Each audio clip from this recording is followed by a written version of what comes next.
Good afternoon. We went over chapter 4 today, and that is about advanced string class instruction. While in the first chapter, we went over this for elementary methods, it discusses more of like basic things on how to hold the bow, how to properly sit, a few different keys you start off when you're learning initially. This chapter goes over more of the advanced playing skills and different structures and way to do it, and different kinds of bow strokes you'd want to have. The first thing it goes over is just a general position of what you'd want to learn. Like, it goes over all the different kinds of bow strokes that you'd want to learn. And then it goes over left hand skills and aural skills. These are like the three main components, I would say, especially to becoming an advanced player. Um, I think even more because there might be variation on the different bow strokes, but I think left hand skills likely something that would be more involved, especially at this age. Like different things versus types of shifts. You might have larger shifts. It does go over how to do different kind of shifts. It goes over different strategies and like ways to do it. And then another thing is doing vibrato, because vibrato is something that really isn't done at all in the elementary world, right? You're just having them learn where to put their fingers and how to properly play. So the vibrato is going to be something that's very important. Um, I know when I was in school, we would have different like techniques, or we'd use things that we already know to then implement vibrato to them. These would be things such as like different scales, just trying to do vibrato, or even things where it's holding one note. Um, you would really try to work on the wrist motion for most of the instruments, and then the forearm motion for the bass.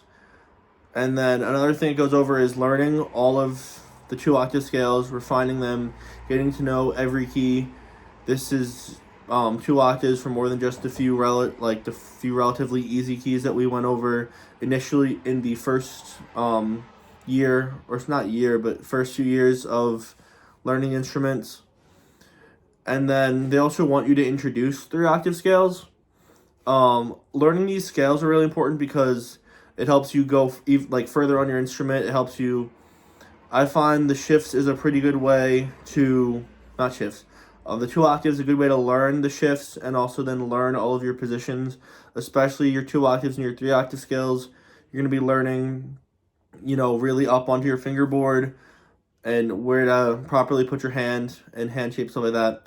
And then also it goes on aural skills is another big thing it talks about, is like pitch matching, which is something that will definitely become more important as they get older. Even for just playing a regular piece and noticing you're out of tune, being able to match pitch with everyone else, making sure everyone sounds as a section instead of like multiple players in the violin section, the viola section. Instead, if you like can learn how to make your ear like be better, you can then adjust that to learn how to play with everyone. Another thing it goes over is play melodies by ear after hearing them, but also multiple keys. So you'd be able to hear a melody and then play it, and then be able to potentially play it with different keys. Another thing it goes over is improv skills, which I know personally is something that I didn't really do that much in my high school. But there's a lot of different things you can do there. You can have different tunes where you pass the melody. Um, you can have the students do things like jazz, where they would learn stuff, or even suggest things like fiddle bands, where in fiddle band you will learn different kinds of different kinds of solos for violin, and things such as um, shoot like improv techniques and soloing, like improv solos, I guess, for the words. Another thing is that you'd want to go over is when involved talking about the different kinds of bowings. I'd say there's a lot of just different things you'd want to work with in general.